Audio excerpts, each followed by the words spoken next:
Good morning. The committee will come to order. I'd like to welcome Administrator Zeldin to the committee here this morning. I think it is important, auspicious, that as we begin our budget hearings, we begin the oversight through the Interior Appropriations Subcommittee with the EPA. An area of interest, I think, for all of us as we think about how we ensure that Americans from Alaska to Oregon to New York to all the places in between have the benefits of clean air, clean water for all of us. So thank you, Administrator, for being here to discuss the fiscal year 2026 budget request. We recognize that what we have seen is skinny, as we refer to it around here. Each year, the subcommittee holds a hearing to examine the EPA budget requests. Some years, the budget is the focus of the hearing, and others, it's agency actions that draw the majority of the questions. I think it's probably safe to assume that this year it's going to be a mixture of both of these. And again, we've just seen the skinny outline of fiscal year 2026. We have yet to see the full details of the President's budget request, but I have to just sum my comments at the outset in saying that looking at some of these proposed cuts, I'm looking at them and questioning whether they are serious cuts. I find many of them problematic. And so I'm just going to be open and honest with my words here this morning, and we will have good dialogue, constructive dialogue in this committee. So again, while we're waiting for additional details, I want to spend my time this morning talking about the vision for the EPA and, Administrator, how you plan to use your position to continue to better provide clean air, water, and land for Americans from Alaska to Florida, from California to Maine, and how a budget like the one that you've proposed could support that mission. Under the Biden administration, I had some very serious concerns about the regulatory overreach of the agency. I expressed them often. I also shared the concerns that I felt were overzealous enforcement actions coming out of the agency that went contrary to the needs of Alaskans. We were able to figure out how to find common ground in certain areas to make progress on some things that were certainly good for Alaska. I mentioned to you contaminated lands, residential wood stove testing and certification. We still have a long, long ways to go on PM 2.5. I think we know that. PFAS 301H waivers. We've got work to do. I think we know that. So now we're in a new administration, new administrator, and perhaps a different direction here. I do appreciate many of the actions and the initiatives that we have had a chance to discuss. Certainly support the willingness to work with the Army Corps of Engineers to review the WOTUS rule, your reconsideration of Clean Power Plan 2.0, the vehicle emissions rules, and then, of course, a renewed focus on permitting, something I would think that all of us can come together on. But my concern this morning, and what you will hear from me and I think many others, is the approach that's been taken with regards to freezing funds, canceling grants, and then the reorganization of the agency. I'm looking at it not only through the lens of Alaskans, but really all Americans who, regardless of how you feel about the EPA, we benefit from its data-driven decision-making, the remediation efforts, and the mission to protect human health and environment. And I give a lot of leeway for an incoming administration's prerogative to implement changes in support of the policies and priorities, but it also has to be done with clear articulation of the goals against which such changes will be measured. And so it's problematic when as a committee, we're asking questions, we don't receive basic data that would be helpful, would be good guidance for us. And so when we see implementation of significant changes without working or seriously communicating with us, your partners in Congress, it just makes it harder for us to do the job of supporting your mission. we are on the same side here, and so we want to work with you in so many of these areas. I think we all can agree that there are inefficiencies and redundancies to be found throughout the federal government. Some of EPA's programs we know are overly burdensome, and again, I applaud the administration for seeking to find ways to help ordinary Americans cut through red tape and make programs easier to access. But the seemingly indiscriminate freezing of EPA funding, regardless of source, has caused some significant anxiety from the folks that I'm talking to in Alaska. One example is the community change grants. In my state, we've received $150 million from this program. It's communities like the little village of Kipnuk. It's the native village of Kotzebue.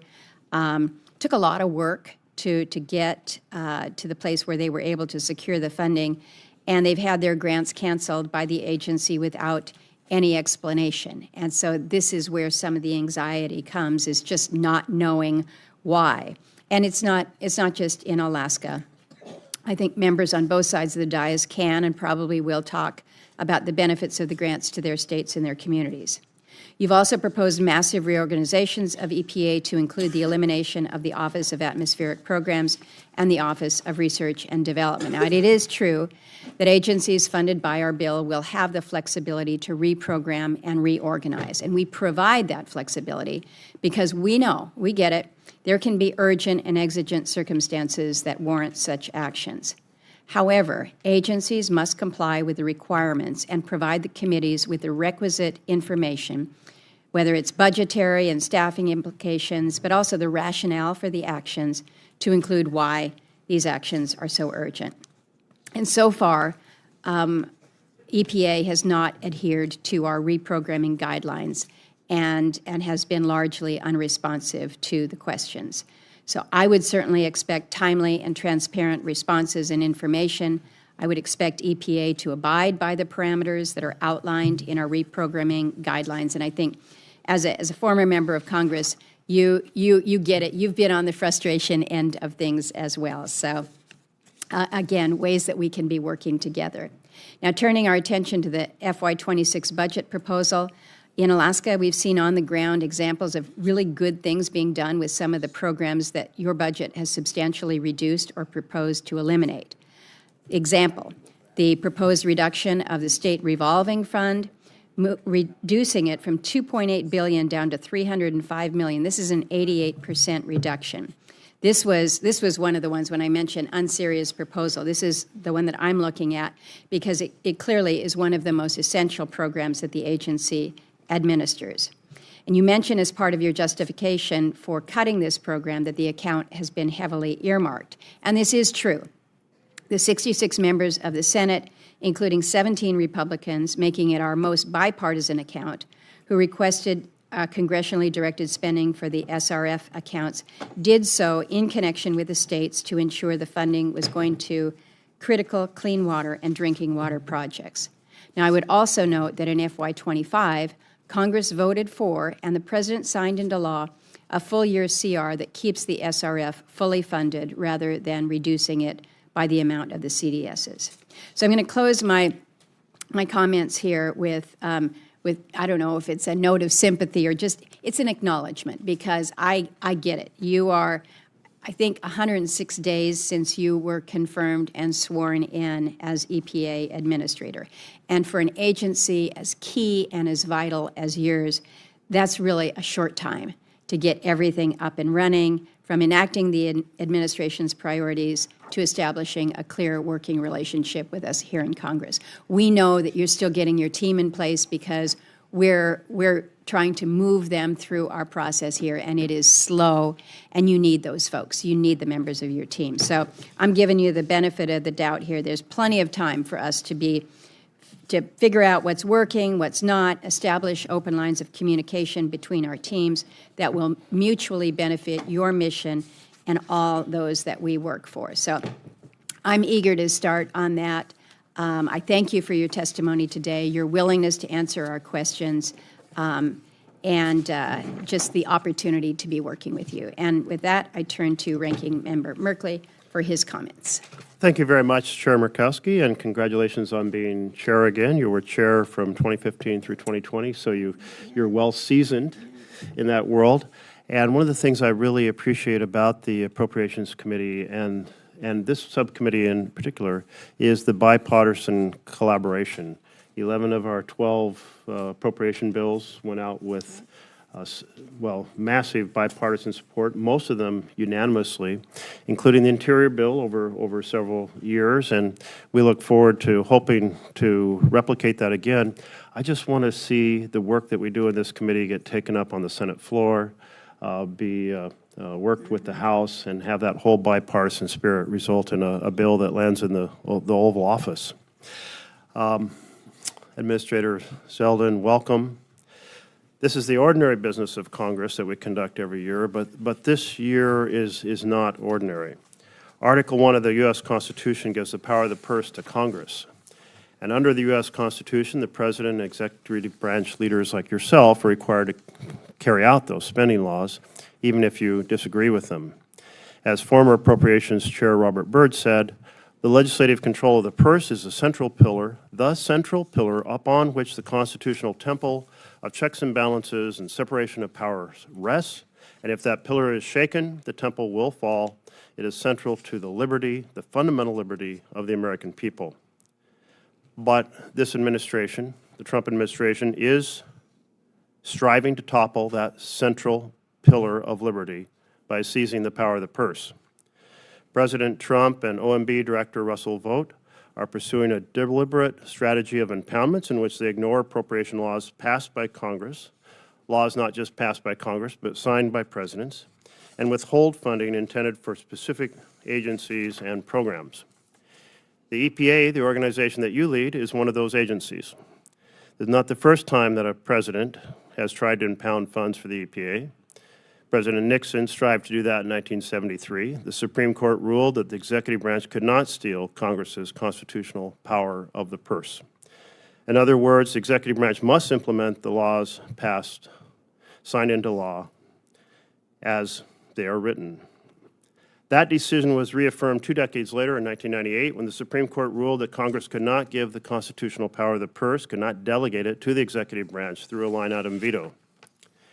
Yet under your leadership, Mr. Zeldin, EPA has illegally and unconstitutionally impounded about $24 billion, including $1.7 billion in environmental justice grants that help communities address pollution and transition to clean energy.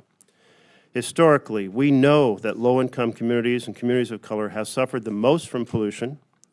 That's because when people are powerful, they don't want those plants in their community, so they end up in communities where people are less powerful, where they have the least resistance. And so this funding provides those communities that have those fewer resources the opportunity to protect themselves from the impacts of pollution. For instance, in Oregon, a county was awarded $20 million for rural communities like Oak Ridge and Veneta and Cottage Grove to provide shelter during wildfires and severe smoke events, including upgrade of their HVAC systems and backup power. But the funding was impounded. Also impounded was funding for private capital investments, to leverage private capital investments for solar installations and efficiency upgrades through the Greenhouse Gas Reduction Fund. You may not like those programs, but you are constitutionally obliged to carry out the law as written, and you're not doing so. Illegally impounding these funds and others, EPA is refusing to spend in dangerous communities by making it harder to address pollution and climate chaos. If these illegal and unconstitutional impoundments weren't bad enough, your budget proposal makes a bad situation worse. It's scant on details. It denigrates science. It antagonizes federal employees. It undermines the core functions of the agency. A budget is a statement of values, and your values are clearly to put the profits of polluters over the interests of the people. Your budget slashes EPA by 54%. It drains 90% of funding from the state revolving funds, which support communities in meeting standards for tap water and protecting streams and rivers. Mr. Zeldin, I go to every county every year in Oregon and hold an open town hall I meet with the community leaders beforehand, and almost always they are raising issues of the challenge of providing clean water and wastewater treatment. The cost in small communities per person is extraordinary, and these grants have been the salvation for communities as they seek to update infrastructure that is often half a century or more old. My state knows the benefits of SRF funding. The Confederated Tribes of Grand Ronde used that funding to develop a toxics reduction plan to mitigate toxic pollution in Willamette River Basin, and the city of Umatilla has had to boil water because of water distribution failures and pressure loss with old infrastructure, and they're using this funding to modernize their clean water supply. Your budget also eviscerates states by eliminating $1 billion in grants for cleanup of waterways, complying with air quality requirements, handling hazardous waste properly, and removing lead from drinking water. Your budget rips $250 million out of the Office of Research and Development, which conducts the scientific research needed to inform EPA's decisions on questions of environmental and public safety. In my home state, the ORD labs in Corvallis and Newport research how chemical contaminants will harm communities and ecosystems along the Pacific Coast. We are both coming from Pacific Coast states. It's important to us to understand how to protect the water off our shores. Pacific Northwest fisheries are the most productive in the world. The upwelling of nutrients and the California current combine, and this makes to make them so productive. And therefore, this research is not just critical to the environment, but to the economy and livelihood of multiple stakeholders along our coast. Perhaps even more troubling, your budget takes aim against your own employees.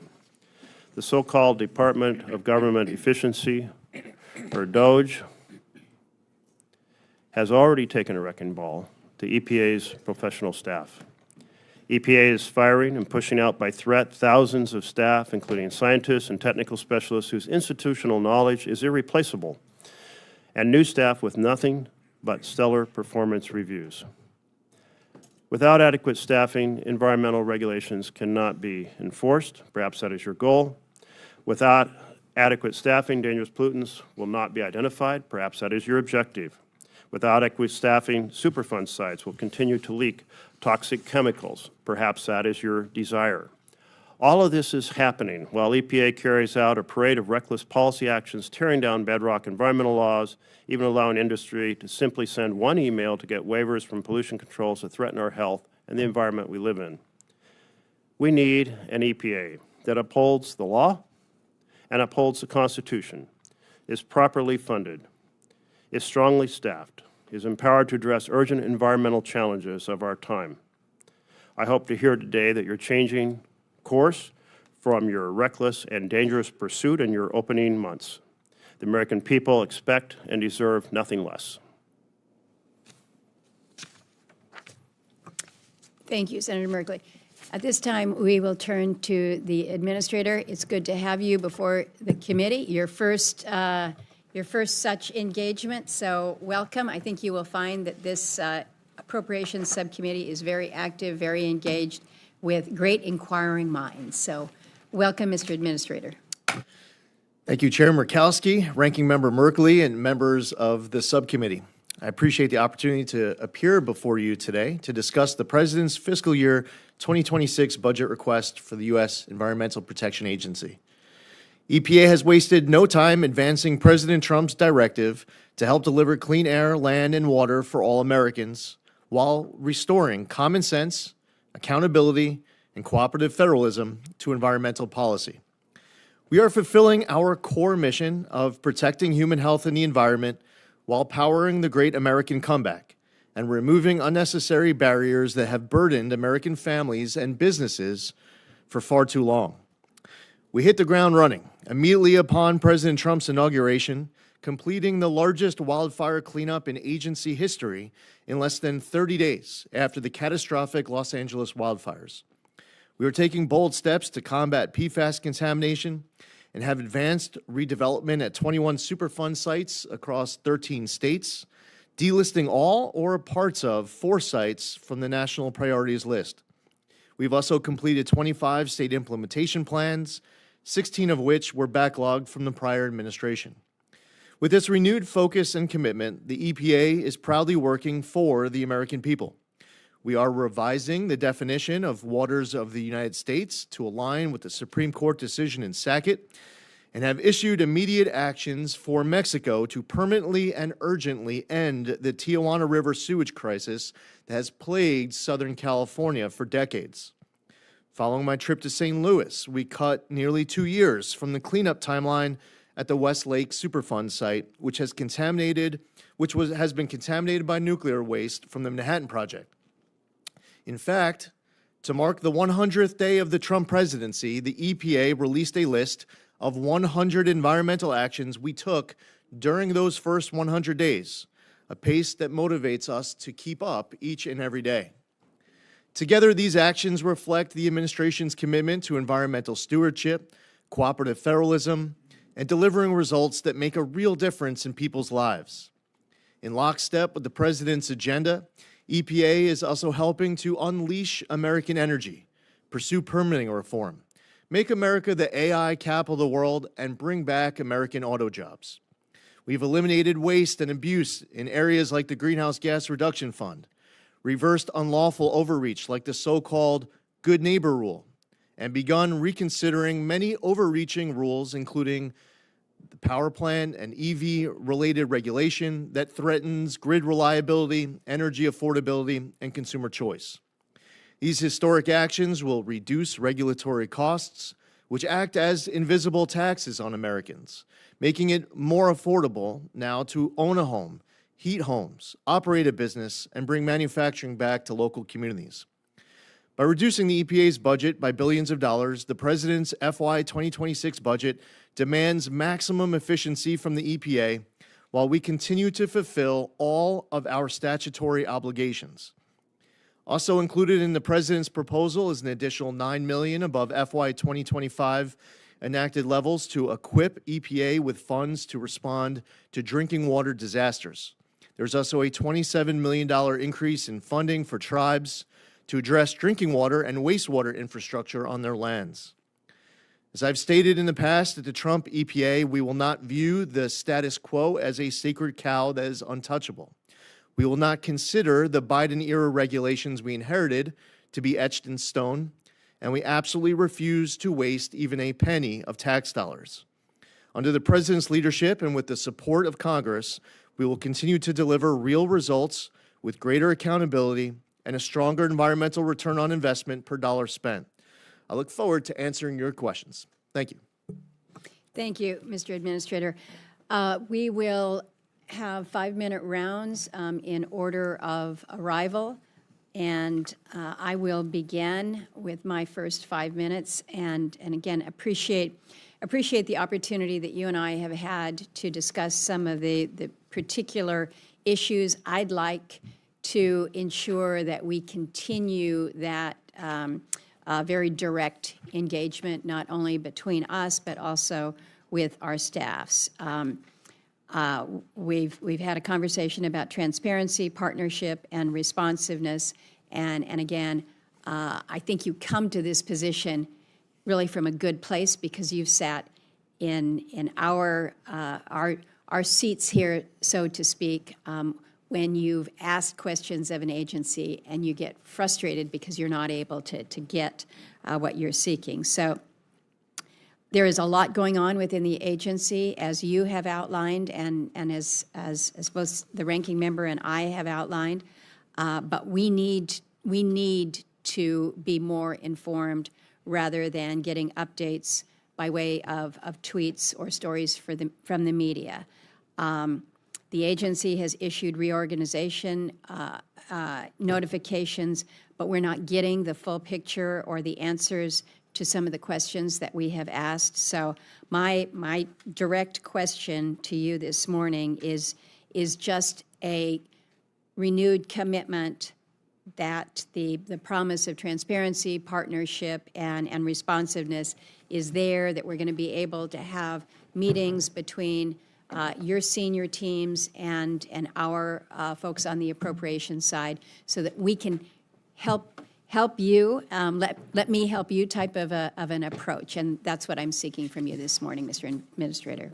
Absolutely, Madam Chair, and you uniquely, amongst 535 members of Congress, have a bat phone into my office, which I would encourage you to use at any time we've spoken since my confirmation.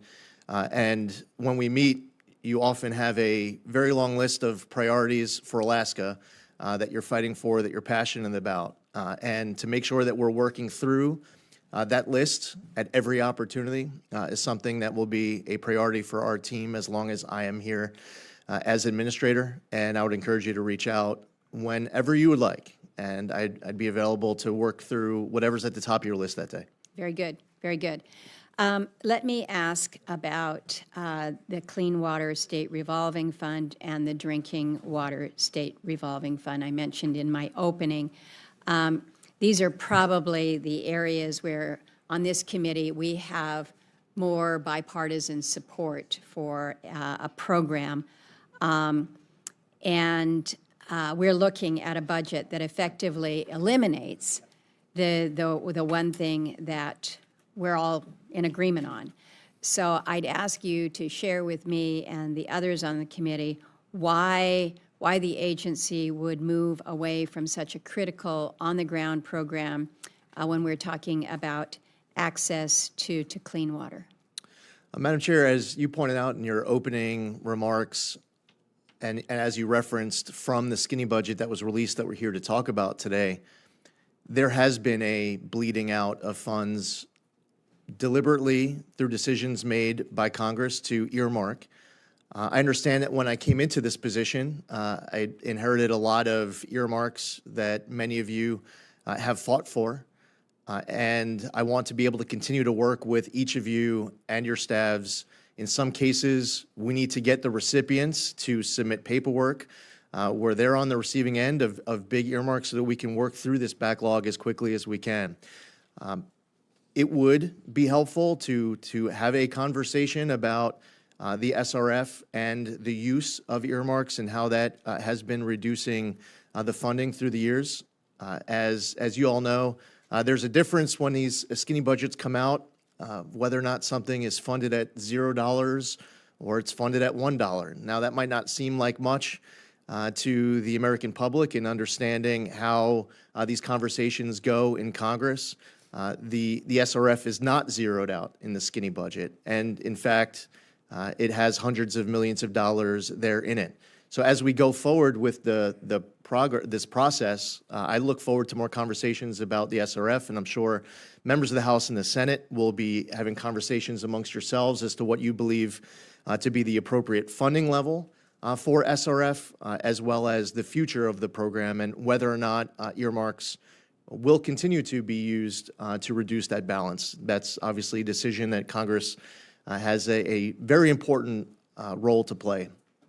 Well, we do, and we can have a separate discussion about earmarks. I think we both know that earmarks don't contribute to the top line number. You are discussing here a concern that I have raised with you, that there has been over the years congressionally directed spending, earmarks, that have been moved through the process, authorized and appropriated to, and still not spent down. So my time has expired now. Know that on this next round, I'm going to ask for a little more discussion about that. But I do think that given the significance of the Clean Water State Revolving Fund and the Drinking Water State Revolving Fund by so many of us, that this is something that let's have a broader discussion about how we move forward with what I would think most of us recognize has got to be a priority within the EPA. The ranking member of the full committee has arrived. Ordinarily, I would defer to my ranking member here for his questions, but okay. So, as you can tell from my opening statement, I'm very concerned about the issue of impoundments. Are you familiar with the concept? Of course, Senator. You understand that it involves freezing funds that are to be allocated by law? Senator, I'm familiar with the impoundments. I also understand we're having this conversation in the middle of the fiscal year as opposed to after the fiscal year. Do you understand that the Constitution of the United States assigns the power of the purse to Congress, and do you follow that understanding? Absolutely. So you understand that when you impound funds, you are violating the law? No, Senator. We are going to follow all statutory obligations, and we will abide by all laws. But you're not. You're impounding funds against the law. We absolutely disagree with you very strongly. And the courts have also found it's not just against the law, it's unconstitutional. If you're citing a particular district court judge, Senator, that's one thing. But there's a lot of district court judges coming up with their own interpretations of the law. That'll go through litigation processes, So but at it the is the EPA, Supreme we Court of the follow all United laws. States that has weighed in. And do you consider the Supreme Court not to be a legitimate source of decision-making? Of course, the Supreme Court is the highest court in the land. Then why are you not following the Supreme Court's understanding of the Constitution and the law? We are following all laws and the Constitution, Senator. Then why have you frozen $1.7 billion in EJ grants illegally and unconstitutionally? They are neither illegal or unconstitutionally frozen, Senator. Are they legally frozen? Yes, Senator. Under what authority of the law? Senator, Congress appropriates funding, and then say if the Biden administration is in place last year and they're at the beginning of the fiscal year, they might apply their own administration's policy priorities. So they might decide to send money to, say, the state of Alaska, and they might include aspects of fighting for equity or education instead of remediation. But it wasn't the Biden administration that passed this law, it was Congress. Oh, and so this is in the law as written and as signed by his president, and yet you're defying it. Senator, it would be important that the premise of your question, I mean, we're going to have to just disagree as strongly as possible. You've also frozen whether the or not greenhouse anything was gas done reduction funds, again, illegally and unconstitutionally. Are you going Neither to follow illegally the or Constitution? unconstitutionally, Senator. Well, we now have several court decisions that have said you have acted, and you referred to district court decisions, but you don't agree with those district courts? Senator, if you're referring to a district court decision that was then stayed by the D.C. Circuit, then I would also encourage you to look at the appeals process, which is important. And as you referenced earlier in a prior question, how important it is to look at the Supreme Court. Well, then that message that you would be making to the D.C. District Court judge is that the D.C. District Court judge didn't even have jurisdiction over that case and it belonged inside the Court of Federal Claims. I agree with you how important it is to consider the decisions of the Supreme Court. So there is one district court decision you abided by, and that was related to the clean school buses. If other district courts say that this is an illegal impoundment, an unconstitutional impoundment, will you follow the findings of those district courts, or will you simply appeal it upwards? We will abide by all laws and the United States Constitution at all times. Well, again, the administration has responded to some district court decisions by saying we will simply appeal it, we'll seek a stay in an appeal. Will you follow, when a district court says you've illegally impounded funds, will you follow that district court decision? Well, as you pointed out, Senator, the Supreme Court is the highest court in the land. So if a district court judge makes a decision, we are not going to assume that the United States Supreme Court is going to agree with that district court. Even though the Supreme Court has repeatedly ruled that impoundments are unconstitutional. So your decision is to simply appeal to the Supreme Court seeking a different decision this time around? Well, I know that we're talking about hypotheticals of district court decisions to come, but as far as the district court decisions Actually, that not have been made, hypothetical, because we already have a series of district court decisions saying that this is illegal and and unconstitutional. as far as the district court decisions that have been made, it's important to note, as I stated a minute ago, the district court judge decision that you're referencing in the D.C. Circuit was instantly stayed by the D.C. Circuit. Do you understand that impounding funds essentially makes the appropriation power of Congress very difficult? We have to reach decisions about funding that is important to Alaska, to Oregon, but also to every region of the country. And if then we strike this law, we strike these decisions to help address environmental issues in every part of the country, and then the executive comes along and says, we want the power of the purse, we're going to treat these laws as suggestions, we're going to freeze these funds for programs we don't like, or regions we don't like, or congressional districts we don't like, that completely undermines the dialogue and the ability of here in Congress to produce bipartisan bills? Senator, I don't know if on either side of the dais I've ever heard in one round of question more premise of questions that I possibly disagree with. I refuse to waste $1 of tax dollars, period. Since you are violating both the law and the Constitution, will you follow your oath? And if you can't follow your oath, will you resign from your office? Yeah. Senator, listen, you like to preface your questions with declaring everything unconstitutional and illegal. We couldn't possibly disagree more strongly with what you're saying. What I do believe would be illegal is for me to play along where I'm seeing unqualified recipients getting funding, where I see an entity like a $2 billion recipient, Power Forward Communities, that gets $100 of GGR funds in 2023, and then they get $2 billion in 2024. When I see self-dealing and conflicts of interest, loading up recipients of people who are Biden officials and Obama officials and Democrat donors, when I see wording of financial agent agreements and account control agreements that tie the hands of the EPA behind its back, will I play along with that? No, absolutely not, because this is the good In which case you should resign, because the president is involved in self-dealing at a level we have never seen on these crypto. Senator, if I refuse to waste money, I should resign? Madam Chair, I will just conclude by saying this issue of impoundments is an extraordinary challenge. The Supreme Court has ruled twice. The Constitution is clear. You took an oath to the Constitution, and it's extremely destructive of our legislative process for you to be engaged in this. Let's move to Senator Fisher. Thank you, Madam Chairman. Administrator, it is really good to see you today. Thank you for being here. Before I get to a couple questions, I wanted to quickly just note the support for some of your efforts. Earlier this month, you announced reorganizational efforts to strengthen the agency. You specifically noted how these efforts will help to address the over 12,000 pesticide reviews that need to get done. Nebraska farmers rely on many of these crop protection tools, and we need to ensure strong science and risk-based reviews. Madam Chair, I would ask to enter into the record a letter from the PREA Coalition in support of the administrator's work there. Without objection. Thank you. I'd also like to quickly thank you, Administrator, for your deregulatory efforts, including reconsideration of the Clean Power Plan 2.0 rule. Nebraska is an all-public power state, the only one in the union.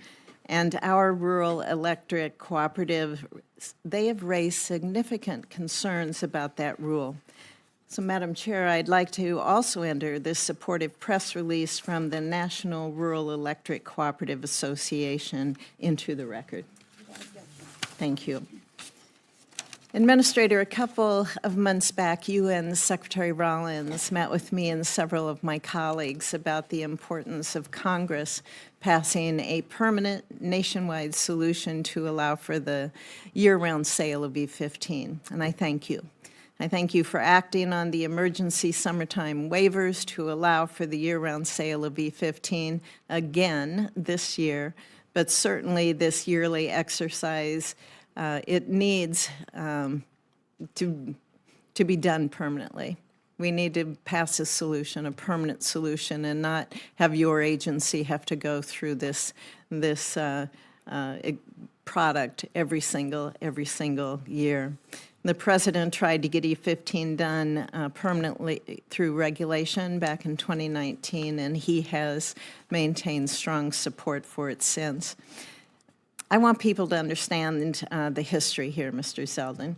We have effectively been operating under year-round E15 for the last 6 years, although President Trump's regulation, or through President Trump's regulation, and then yearly emergency waivers. Is that correct? Yes, Senator. Is it true that despite President Trump's best efforts, if we want real certainty here for consumers, Congress has to act? Is that correct? That is the most durable and easiest solution to this issue. Thank you. And lastly, having that permanent nationwide legislative solution for the year-round E15 would certainly be more efficient and effective use of EPA's time and resources. Is that correct? Yes, Senator. As the chair pointed out, I've been in the position a little over 100 days, and I have had many meetings about this topic and a lot of passionate advocacy from, including you, Senator, and your colleagues and your constituents. If Congress was to finalize a long-term, durable solution, so much of that advocacy on your part, all of your time, can be better spent fighting for other priorities of your constituents. Thank you. As you know, the last administration failed to issue the renewable volume obligations that were due last November, the RVOs. They also set volumes that were 2023 to 2025 that were too low, and it didn't account for the increased soy crushing levels to support biofuel production, including increased crushing capacity that's going to be coming online in Nebraska. I hope that you will set blending volumes for biomass-based diesel that are in line with production and capacity of that industry. Do you have any update on the timeline for when we can expect to see the RVOs? Yes, Senator. We are going to be going through a rulemaking process now over the course of the next few months. We did inherit a blown deadline. We're looking to not only resolve that deadline in setting RVOs, but to also look to the future and to operate going forward in a way where we don't blow any deadlines moving forward. So over the course of the next few months, there's going to be an opportunity for the public to weigh in during a public comment period before a final decision is made. We've already started to hear a lot of advocacy from many of your constituents in Nebraska fighting hard for RVOs. As you know, the farm economy is suffering right now, and farmers are worried about a number of things. In order to help provide more certainty, I really appreciate your agency being on time with what needs to be done in order to provide them with that assurance and with certainty. Yes, Thank you, sir. We'll next turn to the ranking member of the full committee, Senator Murray. Thank you very much, Chair Murkowski, Ranking Member Merkley. I look forward to working with both of you this year. Administrator Zeldin, you helm an agency that was created by a Republican president that is responsible for making sure that Americans can drink clean water and breathe clean air and lead healthy lives. It seems to me the Trump administration's entire vision for your agency amounts to burn it down. Now, burning down the EPA might be a great way to generate smog, but it is a terrible way to protect families' health. Look at the $25 billion in federal funding you have been illegally freezing and canceling in my state and across the country. We are talking about investments in things like heat pumps to reduce energy costs and pollution, wildfire preparedness to prevent smoke exposure, or infrastructure upgrades to protect drinking water from floods and earthquakes. Blocking this funding is hurting communities everywhere. It has prompted lawsuits as well as investigations by the Government Accountability Office.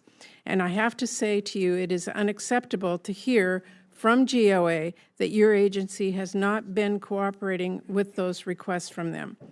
And now the president's request would slash funding for your agency by over 50%, taking it back to levels last seen 50 years ago, by the way. And I should note, protecting the health and well-being of the American public does not happen on its own. The EPA is powered by skilled and dedicated public servants, a group you have worked to demonize for months on end. Now, while you proudly got your own agency's workforce, you leave hardworking Americans who are suffering the consequences.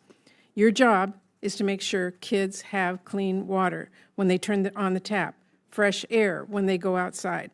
Your job is to make sure that our rivers in Washington State are full of salmon, not toxic sludge. And your job is to follow the law and to get the funds out that Congress passed. For the past 2 years, this committee has passed bipartisan spending bills to invest in the EPA and into our communities. And despite the draconian budget that you have put forward, I'm going to be pushing to work with this committee on a bipartisan agreement once again that safeguards our health and our environment. Now, Administrator Zeldin, at the same time you propose cutting the EPA's budget by 54% and slashing staff by over 20% and gutting many of EPA's core programs, you insist that despite these cuts, the EPA can carry out the congressional directives of the bill we passed with bipartisan support through this committee without compromising the EPA's responsibilities. There is no way that can be true. Do you understand, Administrator, that your job is to execute the bipartisan laws negotiated in this committee and in Congress and carry them out faithfully, not to gut the programs that Congress passed into law? Of course, we will fulfill all statutory obligations, and I would encourage you to read the announcement that we put out the morning of the President's 100th day that has 100 environmental wins from the first 100 days of the Trump presidency. I don't know if you've had an opportunity to read it yet, but based well, off I of have the way had an opportunity to see your budget. And when you eliminate offices and slash staffing and propose cutting the budget in half of EPA, you are making certain that the government will not be able to protect the public from pollution. That is not what Congress intended. Now, the federal government has given states significant responsibility to implement our bedrock environmental laws, like enforcement of the Clean Water Act and the Safe Drinking Water Act. EPA provides basic funding, categorical grants, to every single state so they can carry out more than 90% of the on-the-ground work that is necessary to comply with environmental laws. Your budget cuts 16 of 19 categorical grant programs, which the Environmental Council of the States, it's a bipartisan organization of environmental agency directors from all 50 states, says will, quote, incapacitate state environmental programs. That's from them, not from me. We are talking about massive cuts, $843 million for Texas, $459 million for Florida, $169 million for Louisiana. It's hard to see this as anything other than the EPA abandoning its responsibility to states. And I wanted to ask you, have you consulted with any of the states on this proposal to eliminate almost all the categorical grant funding? Every aspect of this skinny budget was done deliberately as a result of a lot of conversation, a lot of thoughtful conversation. With the states? States are absolutely included as it relates to conversations that take place about our priorities. Well, I will say my state and many of the states said this would be devastating, and states cannot shoulder this burden, and I look forward to working with this committee to, as we've done before, in a bipartisan way, make sure that we fund these programs. Finally, your agency has been cutting billions of dollars in grants indiscriminately, irrationally across the country, including in my home state of Washington. And I want to give you an example. Wildfire and extreme heat waves, they are major threats to public health for a lot of the country. A few weeks ago, the EPA terminated a grant that would have made sure community centers in Spokane had the infrastructure needed to serve as a refuge during extreme weather and wildfire emergencies. There was no explanation for that cancellation. That is a community that saw 19 people die and over 300 people hospitalized during a heat wave a few short years ago, where wildfires are a constant threat. So let me ask you, is it woke to protect people from wildfires and heat stroke?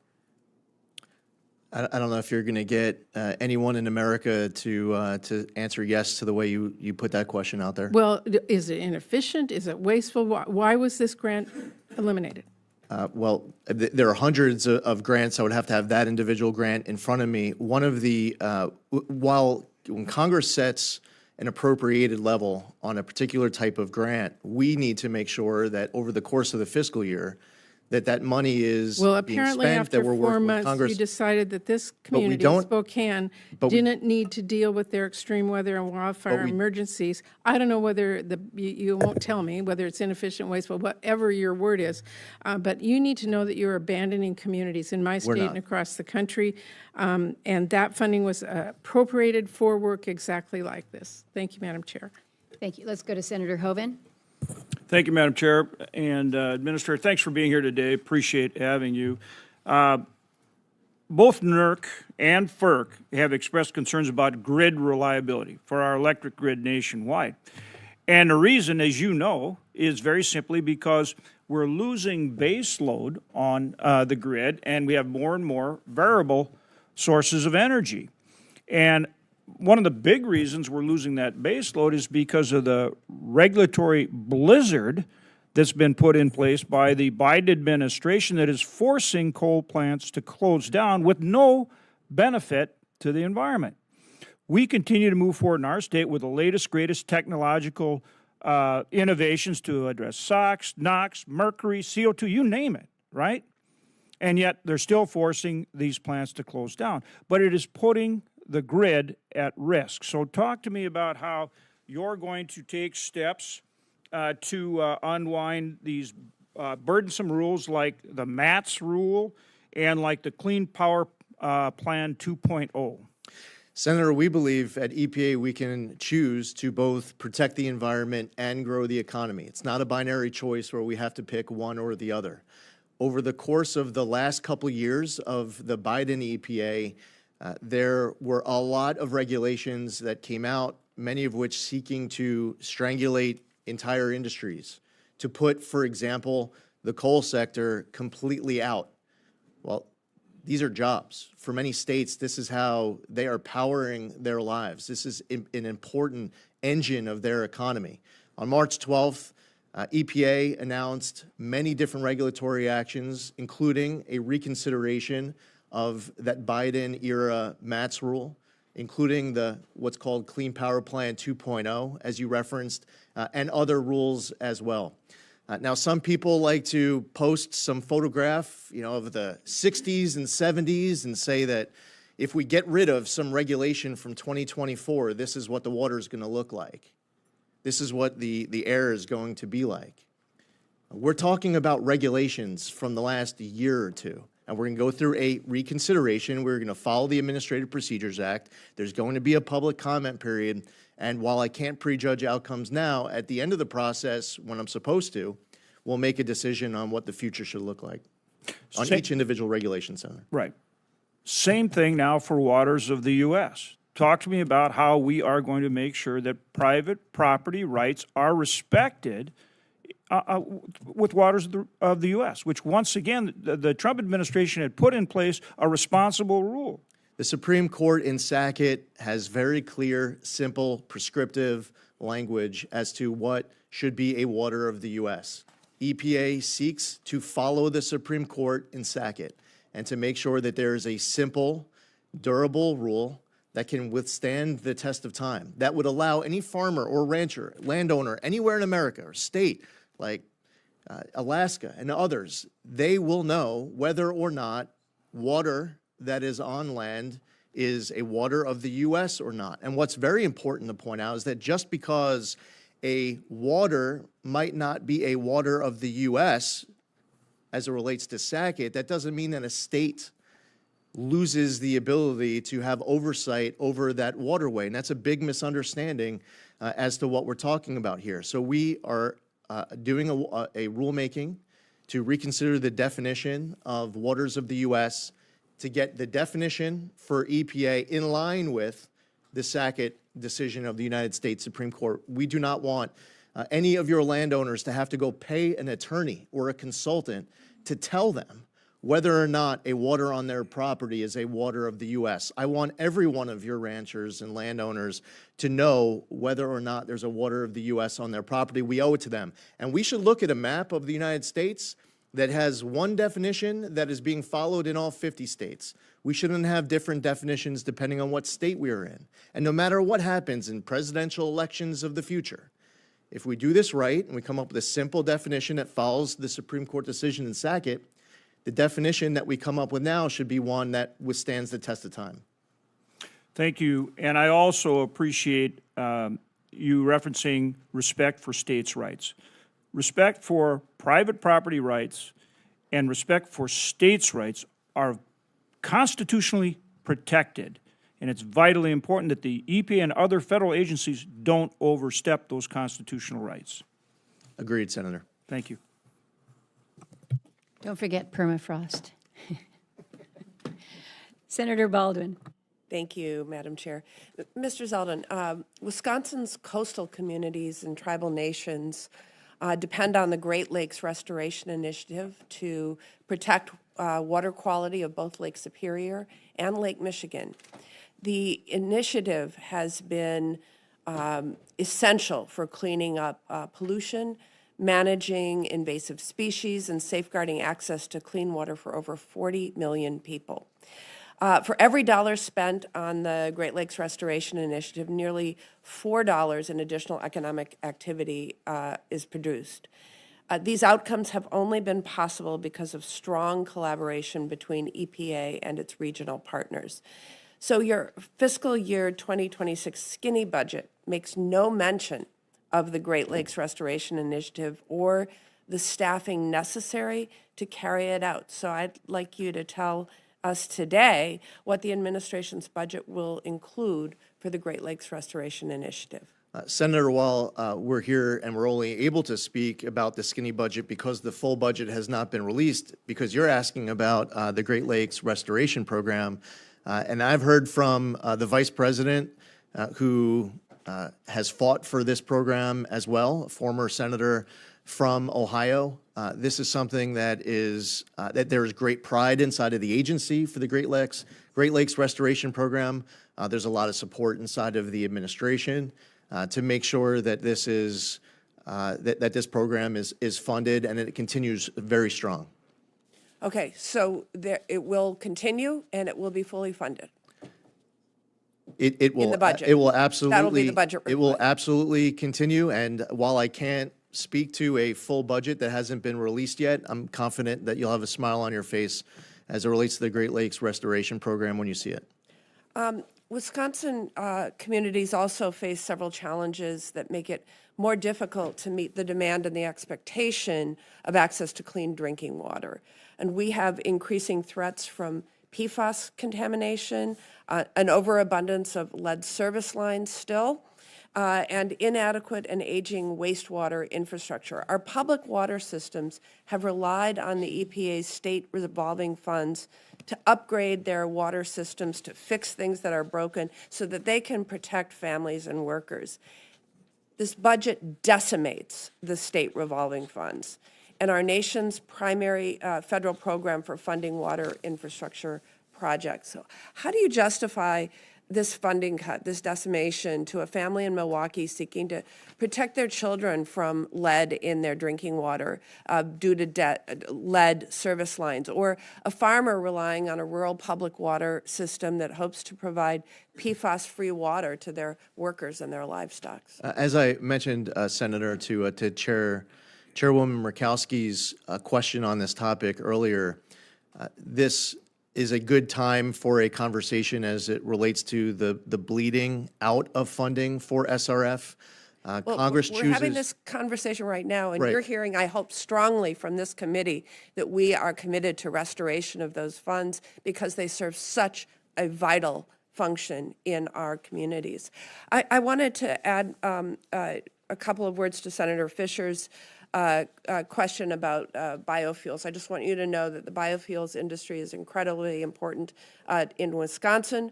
We have several ethanol and biodiesel producers. Certainly we have corn and soybean farmers and rural manufacturing jobs that depend on a predictable and forward-looking renewable fuel standard. A strong standard would not only provide domestic market certainty to farmers during a time of volatile international market access, as you know, but also invest in our nation's energy independence while lowering fuel costs for consumers and creating domestic manufacturing jobs.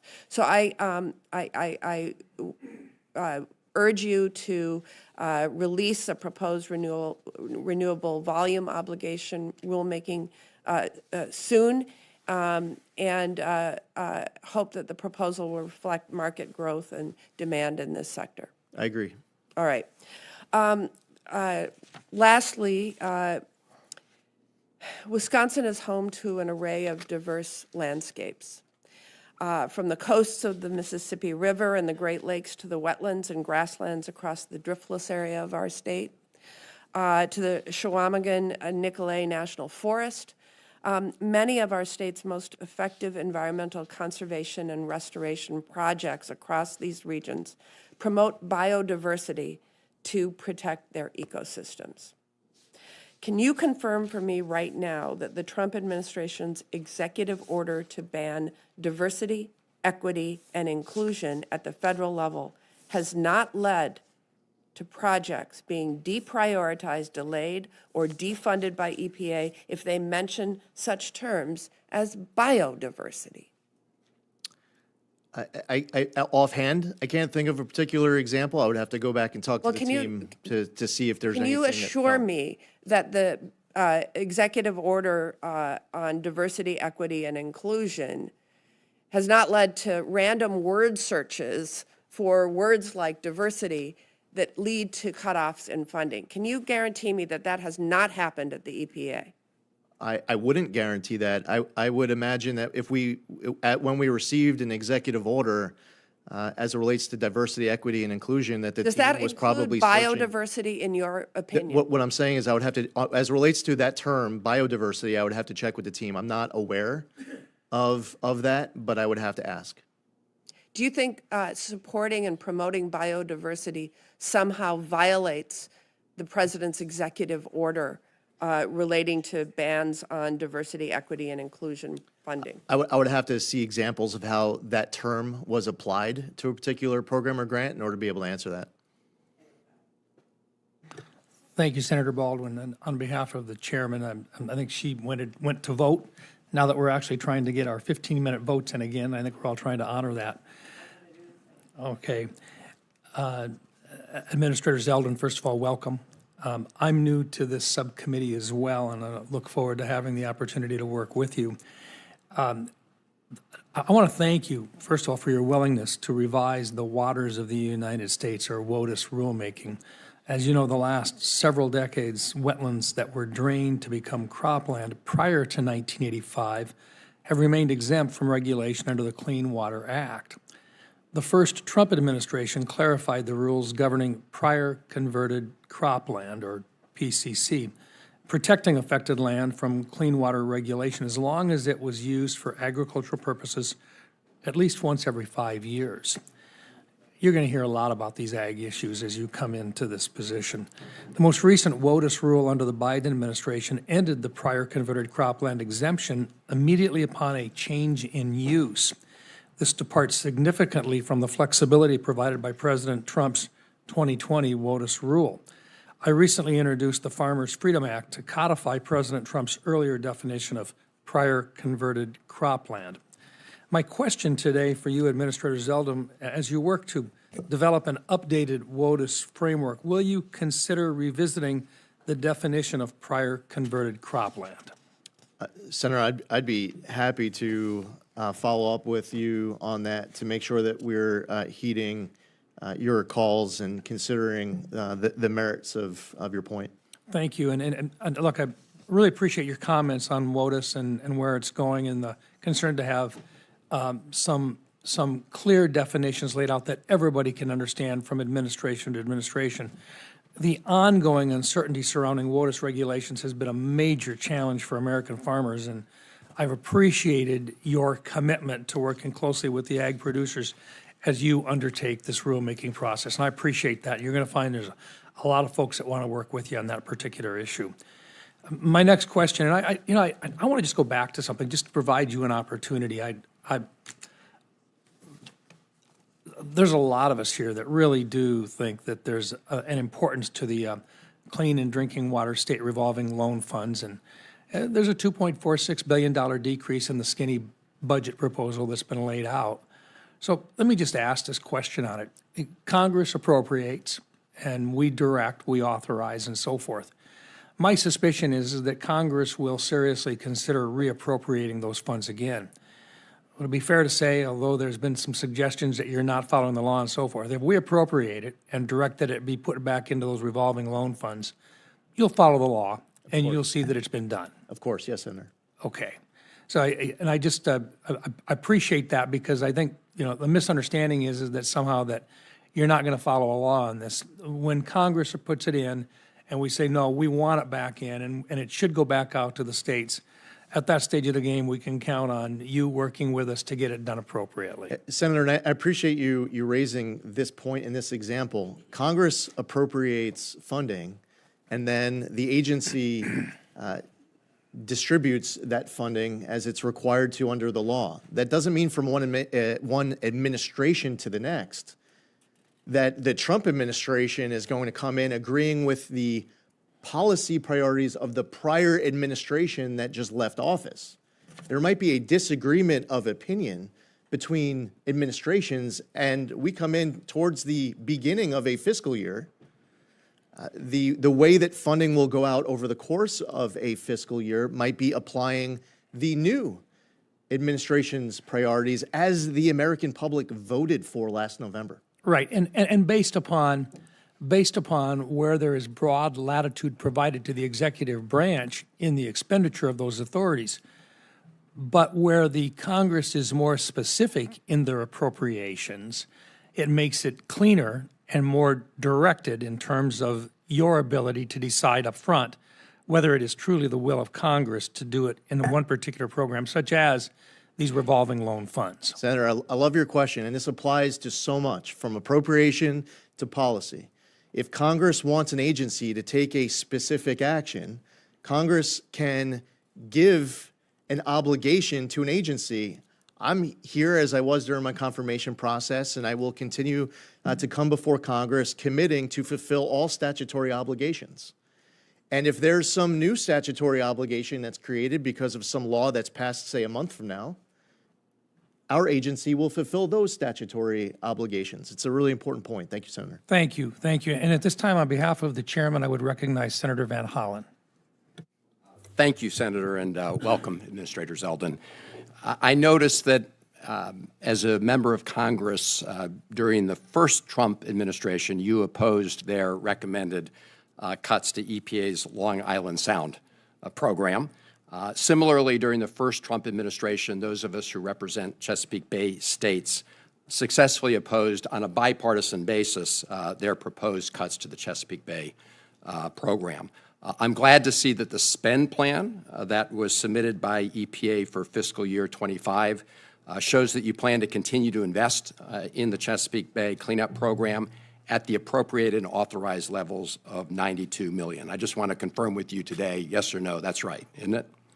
Yes, everything in the skinny budget that is before us, the answer is yes when repeating what you all are reading. Well, this is with respect to the spend plan, which is separate from the skinny budget. I do also... Senator, and by the way, and I'll answer maybe your next question. The Chesapeake Bay program, which I know you're fighting hard for, as we heard Senator Baldwin referencing the Great Lakes Restoration Program, the Chesapeake Bay program is an amazing program. Our team takes great pride in running it. It's filled with a lot of success stories that span multiple states, including yours. And we will make sure that you also have a smile on your face, as Senator Baldwin will have on hers, when the full budget is released and you see the numbers for Chesapeake Bay. I appreciate that very much. You anticipated my next question, right, fiscal year 26, so thank you. Now let me turn to an area where we have some significant disagreement, which is the greenhouse gas reduction fund.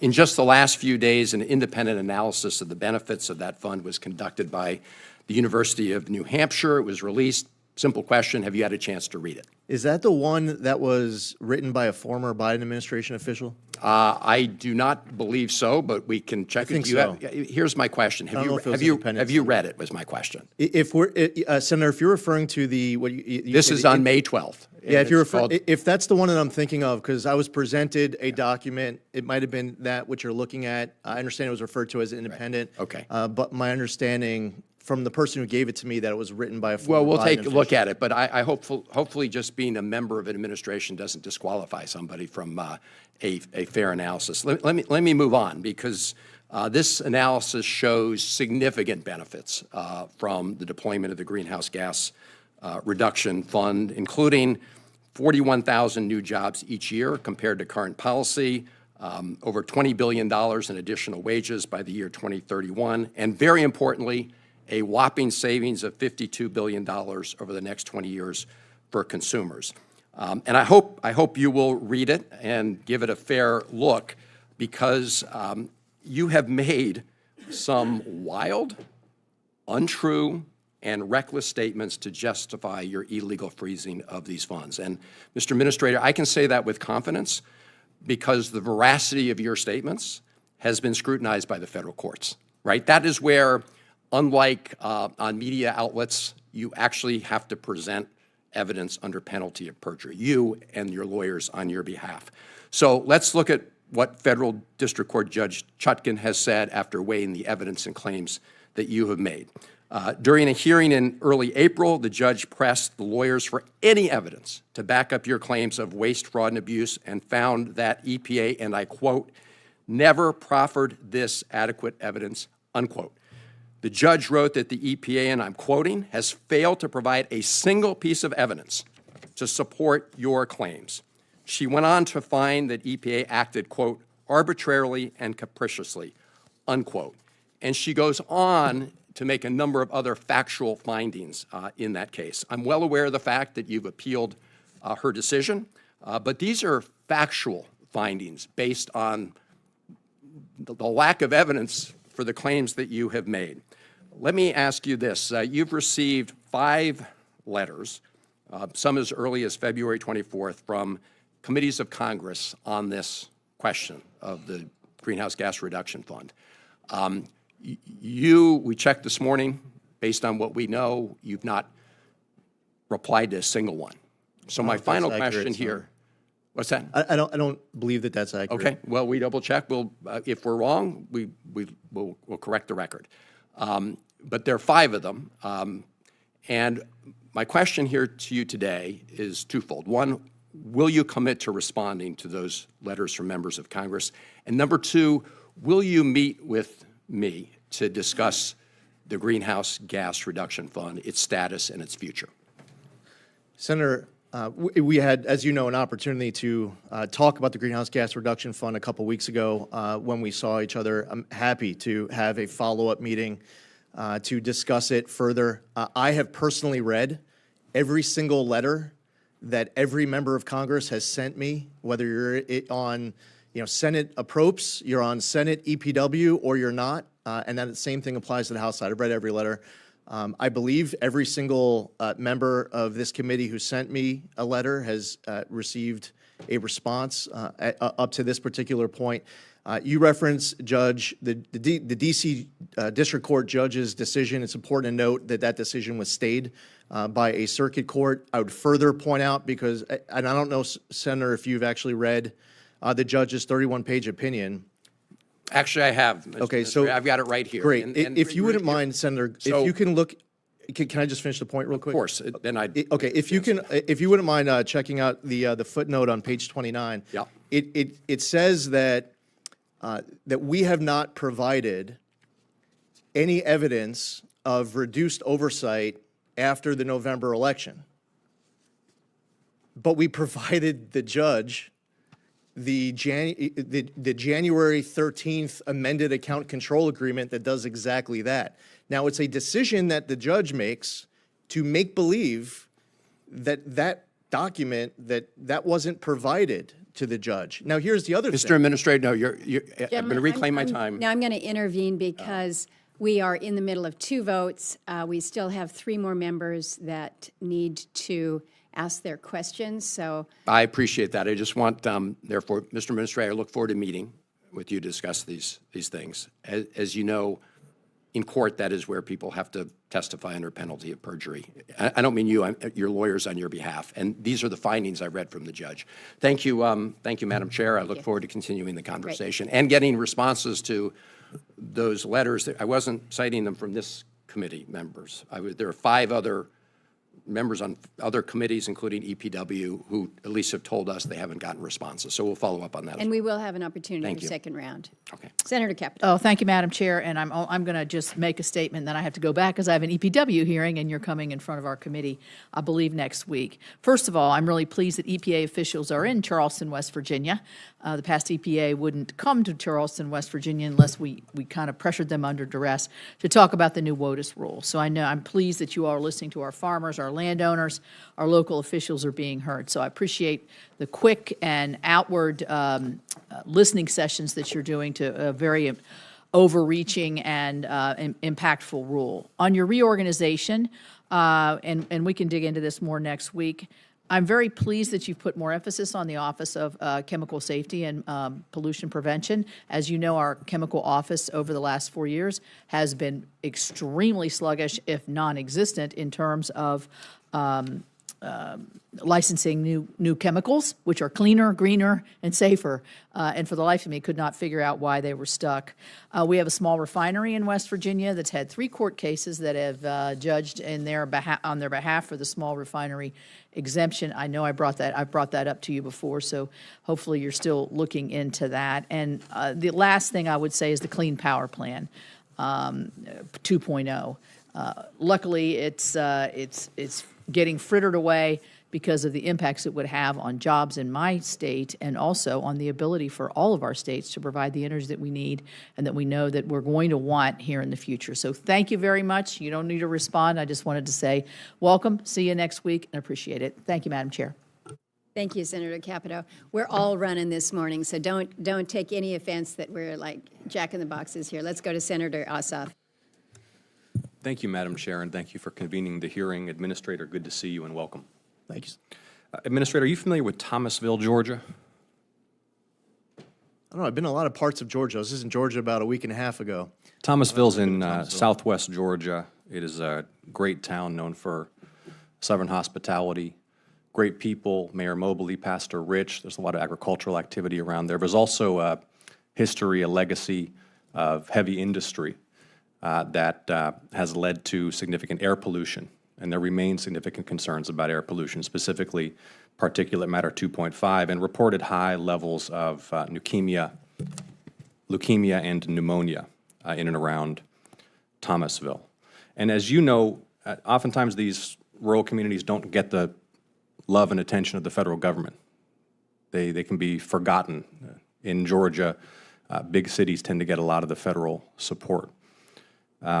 So there was great news for the good people of Thomasville last year when they won an EPA grant to help build a new health clinic, rehabbing the gym in the school to build a new federally qualified health center near 3 daycare centers, as well as to upgrade wastewater infrastructure.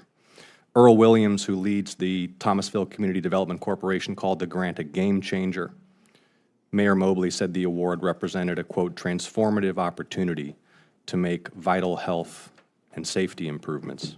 But Administrator, you canceled the grant, and I'd like to know why. So I'm looking at, this was part of the Environmental and Climate Justice Block Grant Program. That's right. So and this gets to an earlier interaction that we had, and Senator Rounds got added as well. When Congress appropriates a block of funding, an administration is going to apply their policy priorities to how that money is going to get spent.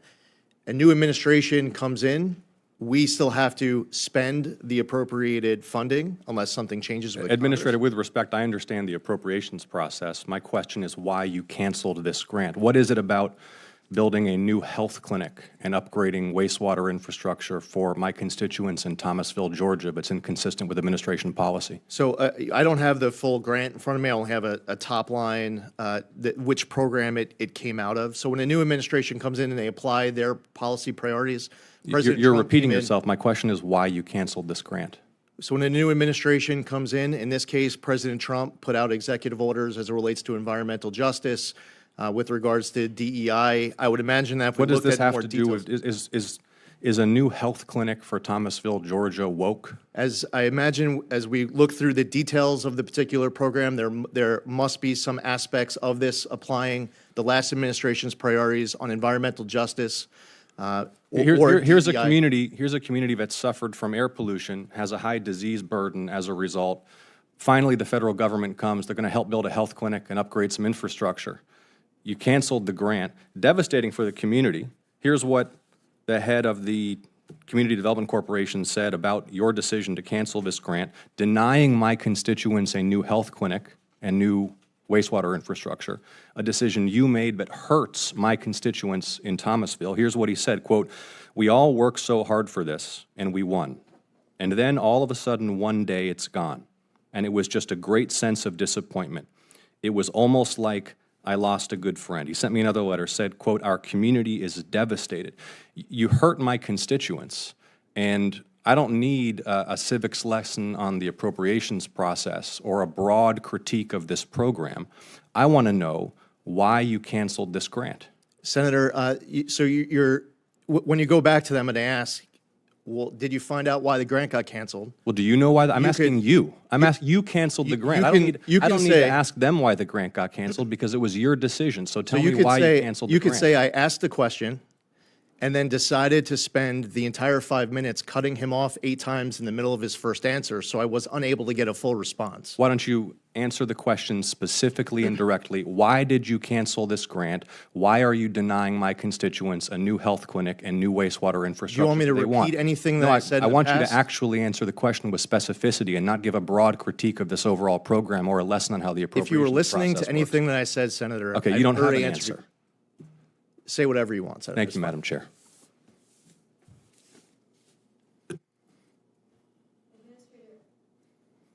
Administrator, I had asked you, we had a discussion about the congressionally directed spending projects. You have indicated that indeed we've got a backlog here that we need to address. My understanding is that since fiscal year 2022, Congress had directed 2,264 CDS projects at the EPA. Only 705 have received the funding. So I think both of us would agree, you know, we've got an issue here. There's a problem. The FY25 CR, of course, did not include the CDS projects. So I'm looking at that and saying, all right, the agency has the balance of the fiscal year to work on catching up from this backlog of the CDSs. Can you just give me a little bit of your understanding in terms of how you've directed your team to expeditiously get these projects out the door in a more timely manner? I appreciate the question, Madam Chair. The backlog goes back years, and I've directed my team to both work with the members of Congress who represent those areas, the members of Congress who requested those earmarks, to get assistance in the case where the recipient has not been responsive, and simultaneously to try to engage as much as possible directly with the recipient to try to get the recipient to submit their paperwork. We want to completely get through the entire backlog that we inherited as quickly as possible. Can we help you with that? I mean, yes. I'm working with my constituents right now as we're moving forward in this year's appropriations and getting requests for CDSs. So can you perhaps either let me know who it is on your team that we need to be communicating directly to, if there are snags on your end, or perhaps, again, you're just not able to get in touch with the applicant? Yeah, 100%. And as you well know, the EPA is broke down into all sorts of different program offices. Right. And it might not be just one person for all grants. It might depend on whether the backlog, we might be talking about a backlog inside of the Office of Water where they need assistance from the members of Congress, or maybe it's another office, maybe it's the Office of Air and Radiation. We would look forward to an opportunity to work with you and your team and all members of Congress on both sides of the aisle as much as possible to eliminate the backlog that we inherited. Good, good. Let's do that. I think that's a good plan. Many members here have asked about different grants and programs, the pauses, the freezes. It's been particularly frustrating in Alaska when we hear that there's been a holdup in terms of the grant award. We've got just a limited construction season. It's just hard. And even if you're not choked by ice, you might have a barge that comes up with your materials for a project maybe once, maybe twice a season. And so it can push a project back not just months, but by another season, another year, perhaps multiple years. It's been hard to provide some clarity to our communities on which grants are going to be awarded, which are just going through the review process that you shared with us, which grants have been terminated.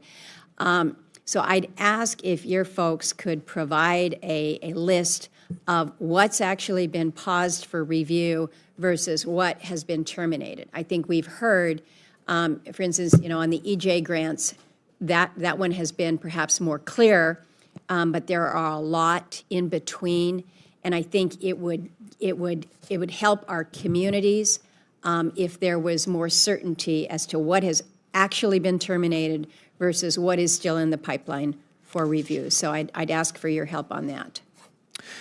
Absolutely, Madam Chair, and we will continue to be distributing funding appropriated by Congress as we go through the rest of the fiscal year. That will include funds for your great state, and we look forward to working with you on the process. As you know, when the president first came in, there was a administration-wide pause that was lifted. The pause that was then instituted for EPA was more specific to some of the Inflation Reduction Act programs. There was a clean school bus program concern that was raised early in the administration when Lion Electric and their bankruptcy issue caused some questions to be asked to make sure that the concerns with Lion Electric it was just specific to Lion Electric. And as it relates to the grants that were canceled, that's something that if you have any questions about what was included in that, we're happy to answer any individual questions. Good. Okay. We'll work with you on that list. Senator Merkley. Thank you, Madam Chair. And I have 4 letters from communities in Oregon that I'd like to enter into the record. Without objection? Thank you so much. So the city of Chiloquin is a city of under 1,000 people in rural Oregon, and they had remediated a brownfield site, winning the award for the Oregon Brownfield Project of the Year, and had worked very hard and realized when you only have 1,000 people, it's pretty hard to even write grants, let alone win one. So they were very excited about their grant for a municipal center. Not only would have been city offices, but also emergency shelter. It's a community that's affected by wildfire smoke more years than not. And emergency readiness center to respond to emergency with upgraded communications. So they had a grant awarded and obligated that you canceled. And can you explain to the people of Chiloquin why this grant was canceled? Senator, and I know Senator Murray asked about a specific grant. Senator Ossoff asked about a specific grant. You're asking about a specific grant.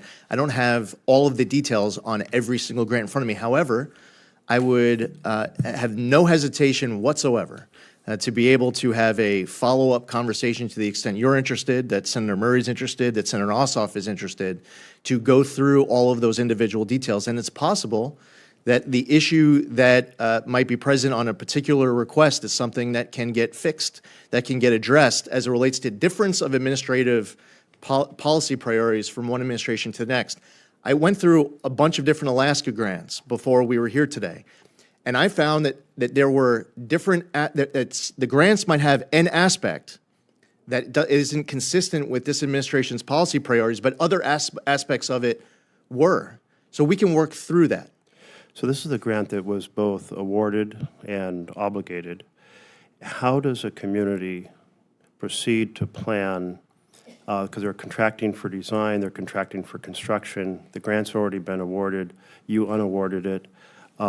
It seems to me like once it's been obligated, that should be kind of like, okay, well, we'll take those priorities to the next set of grants rather than undoing the existing ones.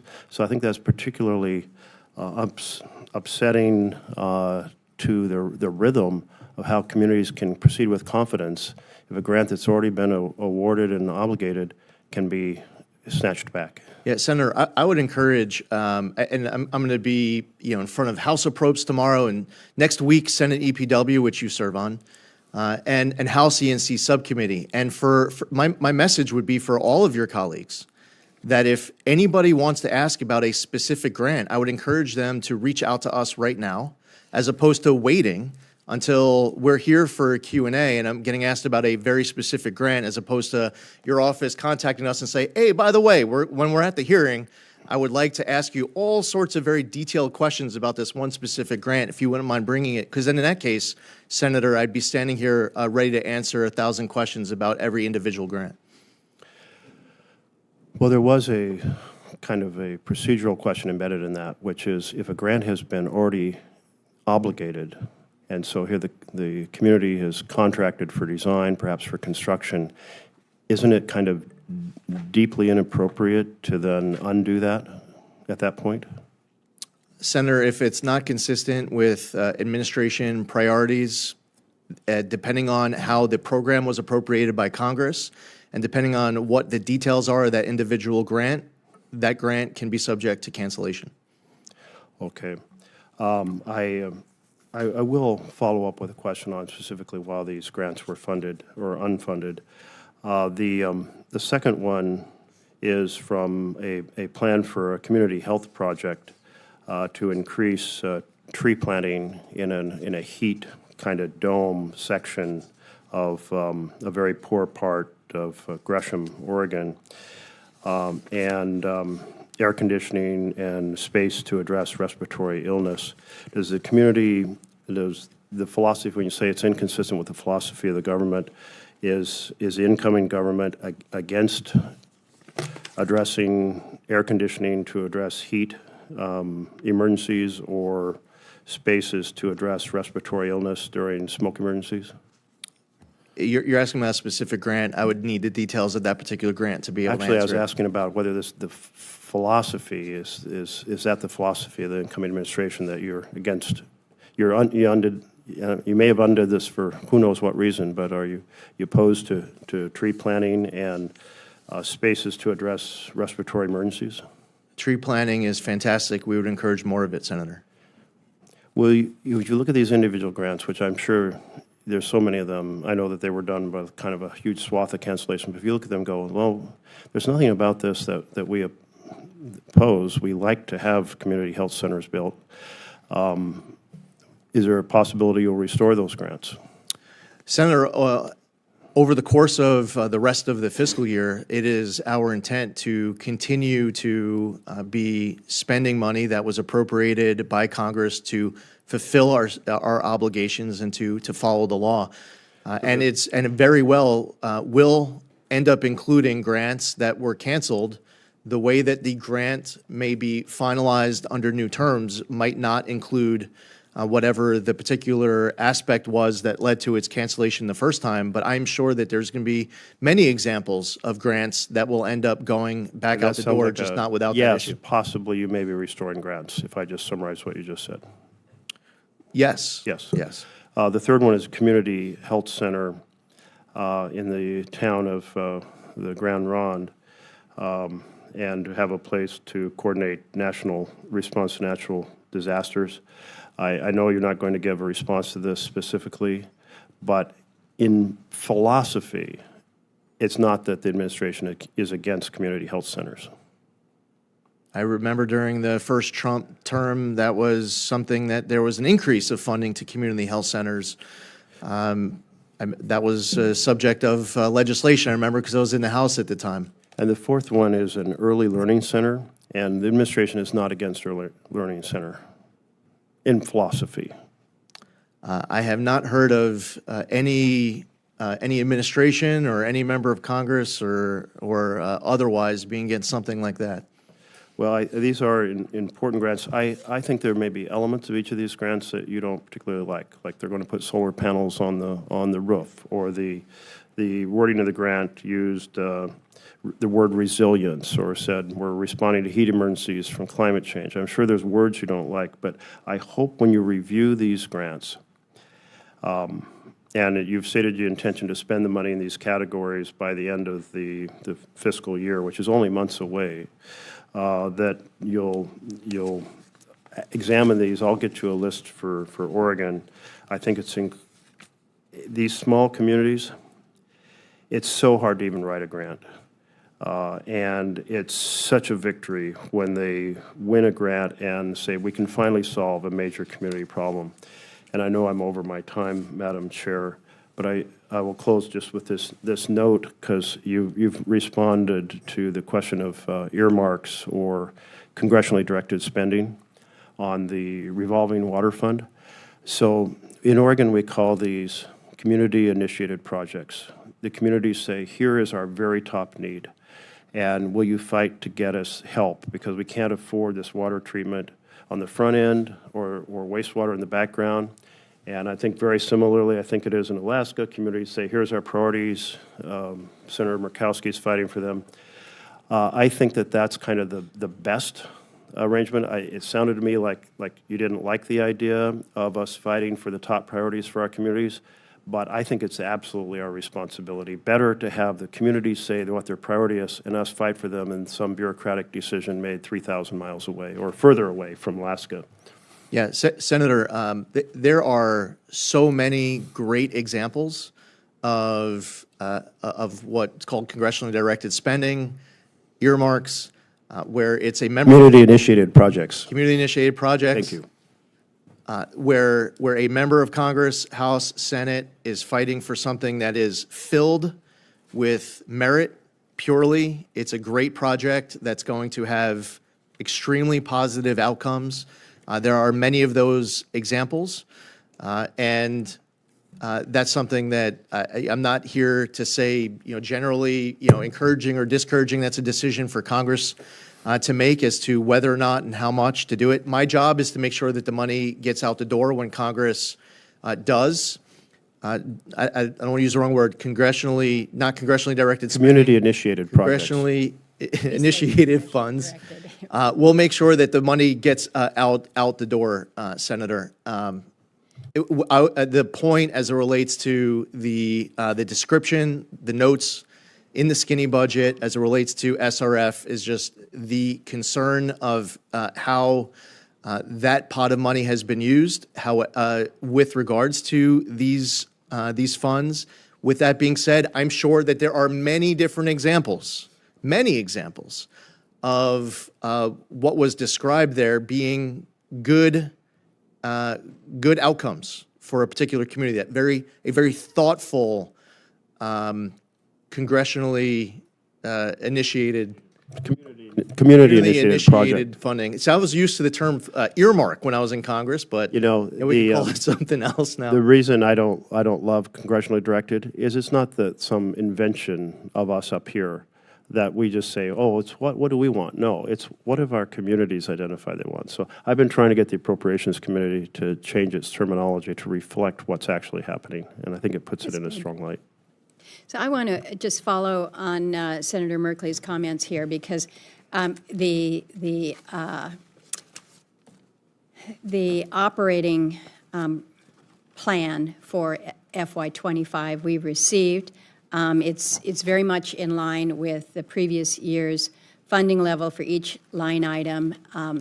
There's a lot of changes that have been discussed, but it sounds like you are committing to spending the funds as delineated in the agency's spend plans. And I guess my ask to you is, if that's not going to be the case, that the committee, or the subcommittee, excuse me, receive a reprogramming request so that we basically follow the process, the procedure here, if in fact we're not doing, the agency is not doing the spend out as we have anticipated, as these small communities understand them. I just have two very quick follow-ons. One is very easy for you because we've discussed it at length, but it is a significant issue in my state when it comes to contaminated lands. The history that I have shared with you of Alaska Natives receiving their settlement of lands being conveyed by the federal government, and basically they were conveyed tainted lands that were contaminated by various actions of federal agencies, whether it's the land managers or the Department of Defense. And so we have made some good progress with EPA. And believe me, this is not EPA's fault or liability for the contamination. It's the federal government's. But what we have learned is that the EPA is uniquely qualified to help us solve this issue. Over the past couple years, there's been roughly $20 million in funding that has been directed to contaminated lands, and the agencies have been doing some really good work. I just need your commitment that we're going to continue with this. $20 million, unfortunately, doesn't even get the first project cleanup. We know that that these are expensive, but it is an obligation. It is a liability of our government, and we owe it, whether it's to Alaska Natives as conveyance of their settlement or to others. And I know that when we're talking Superfunds, brownfields, contaminated lands, we just have so much work to do here. So know that you got cooperation on my level here. Yes, Madam Chairwoman, I look forward to visiting over the course of the next couple weeks. Yeah. Be in Alaska, might be able to have the opportunity to hear about, see this firsthand. And I will, with regards to all appropriations, make sure that we are fulfilling our obligations under the law. So if Congress appropriates the funds, we'll make sure that it's spent. Very good. PFAS is something that we talk a lot about in Interior Appropriations Subcommittee. Last month, you announced that EPA will, quote, tackle PFAS from all of EPA's program officers, advancing research and testing, stopping PFAS from getting into drinking water systems, holding polluters accountable, and providing certainty for passive receivers. You said this was just the beginning of the work that EPA is going to do to tackle PFAS, which I certainly appreciate, and I know most everyone up here does. Can you tell me whether the operating plan and the skinny budget requests whether they actually reflect this kind of full forward push on PFAS, and whether it includes the $10 billion that the bipartisan infrastructure law funding provided to take on PFAS contamination. I'm looking at this skinny budget and I'm saying, good for you, let's go on PFAS. But I'm worried about making sure that we're actually budgeting to do so. And I'm also worried about whether or not, with the rifts that we have seen to date, as well as what is anticipated about perhaps an additional fork in the road, whether we're going to be able to do the job. So again, this is something where you're going to have good support from people on this committee for the initiative, but do you have the budget and do you have the people? Yes, Senator, we're actually adding people into this effort inside of the Office of Water. As you noted, this spans multiple program offices at EPA. A lot of the PFAS work is done inside of the Office of Water. The reorganization announcement that we made a couple weeks ago includes boosting that effort inside of the Office of Water. The press release from April 28th that you referenced included a lot of different actions that we plan on taking, and everything that the agency has announced is already factored into the skinny budget that is before the committee today. And so let me just ask more directly whether or not you're concerned that the RIF or the deferred resignation is going to impact your ability to execute, whether it's on the PFAS side or contaminated lands or any number of issues that you've heard here from members? No, Madam Chair, this is a very important priority of ours at EPA. When I was in Congress, I was a member of the PFAS task force. I had voted for the PFAS Action Act when I was a member of the House. I represented the district that had all sorts of different PFAS contamination issues. This is something that, in many respects, started during President Trump's first term in office and has continued to progress since. And we're going to make sure that we're hitting the ground running. That's included in the April 28th announcement. But as we noted in that announcement, that's just some of the many decisions and important work that's before us. It is a very high priority. So you've spoken to the adequacy to meet the PFAS mission. Are you concerned about your numbers EPA-wide to do your overall mission, not just specific to PFAS, but with everything else that you're looking at? Because the reduction in staffing is very significant. You've got to admit that. And so you've got a big task, and we want you to be able to execute on that. So just want to hear from you whether you have any concerns about your staffing levels right now. Madam Chair, we are going to fulfill all statutory obligations. One of the things that was a surprise to me coming into the position was just how many people who are employees at the agency were not working on any statutory obligation at all. And I also want to say that there are a lot of amazing, dedicated employees at EPA. The American public might feel disconnected from agency employees who might be working in Washington, D.C., but there are a lot of people who have been there for a long time. They believe in the agency mission. They work hard every single day. One of the reforms we brought in coming in is ending COVID-era remote work, and it's great to hear noise in the building, to see the foot traffic, and to see people being productive and collaborative.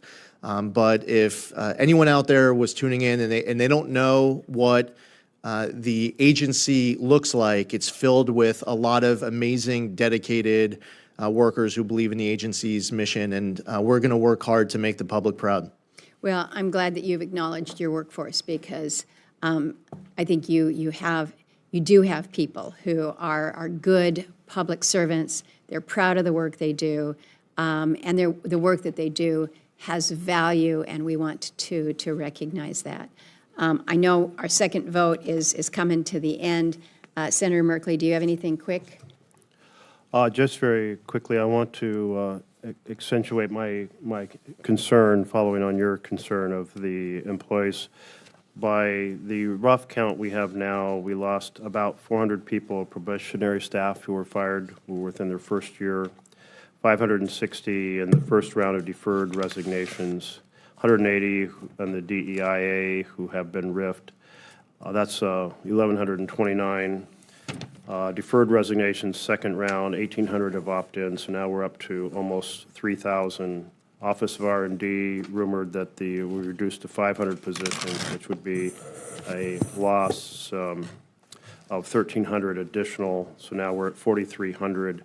I'll just point out that for 2 decades, the level of employment at EPA was about 17,000. Right now it's about 14,000. So subtracting the numbers I just shared, we're talking about more than 4,000 reduction from that. Meanwhile, there's all sorts of programs that have been established over time. As Congress has said, we want to undertake things like addressing the environmental laws and the fuel economy standards and the Innovation Manufacturing Act and updates to the Clean Water Act and updates to safe drinking water. So you have all these additional responsibilities, but it sounds like you're aiming to reduce the employment to around 10,000, and therefore it raises doubts that this work can really get done. Do you share those concerns, or should we be concerned?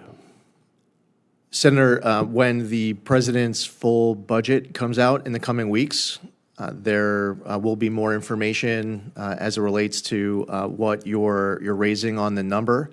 The number that you just cited, though, is lower than the actual number. So from that respect, I know we're here to talk about the skinny budget because that's what's been released, and we're still waiting for the release of the full budget. Some of the numbers that you gave were accurate, some wasn't. What are you aiming? Well, just fill us in. What are you aiming for? You aiming 10,000, 11,000? The way that the right answer is going to be based off of, as we go through the reorg, each office is going to be identifying how much that office needs, how much each region needs to be able to fulfill our statutory obligations, to fulfill our mission, and to power the great American comeback. Each office, when they have their number, it all gets added up, and that is the right-sized number. So we'll get the entire number agency. later, is what you're saying. When Right, I'm just filling you in on the process of how we are going to arrive in that. We're in the process of going through the reorganization now. That's how we will arrive at that final total number, which is Okay. higher than the number. All that right, you well, gave. we look forward to those details. You mentioned the PFAS mission, and EPA just announced, and so therefore you're announcing, I guess, that your plans to weaken the rule curbing forever chemicals. And what are those chemicals? Those chemicals are PFAS, original covering 6 PFAS contaminants, including PFOA and PFOS. I'm concerned that really if this information, which just came out yesterday, sounds like it's at odds with your commitment to tackling PFAS. I'm concerned about the numbers. I know it sounds like we're going to learn a lot more when we have a full budget and a full vision laid out before us. We can have a more detailed conversation. Well, Senator, I don't know if you're quoting a news story. And you might not come as a shock to you, but sometimes the news says stuff that's not accurate. That is not what the agency announced. And as it relates to PFOA and PFOS, you said that we were weakening the standard, and that's actually the opposite of what the agency actually announced, that we were keeping the standard. There was an issue as it relates to the 4 other chemicals, and that's something that we are going to be going through a process. But that doesn't mean that that it gets weaker. The number might end up getting lower, not higher. So when you go through a process and we follow the law at the end of it, the final MCL might be a lower number, not a higher number. Madam Chair, I'll just submit for the record this article from the Washington Post titled EPA Plans to Weaken the Rule Curbing Forever Chemicals in Drinking Water. Okay. Thank you for your testimony, but we will look forward to a lot more information as we have a full budget and a full reorganization plan. Yeah, thank you. And Madam Chair, I would encourage the committee to look at the actual announcement from EPA as opposed to the Washington Post. We will have further discussion about so many of these issues, the reorganization, what we're seeing with the grants. But I appreciate, Administrator Zeldin, you appearing before the committee, responding to our questions. We will hold the record open until May 21st for additional questions from members, and would look forward to your responses to those as well. And with that, the committee stands adjourned. We got to vote.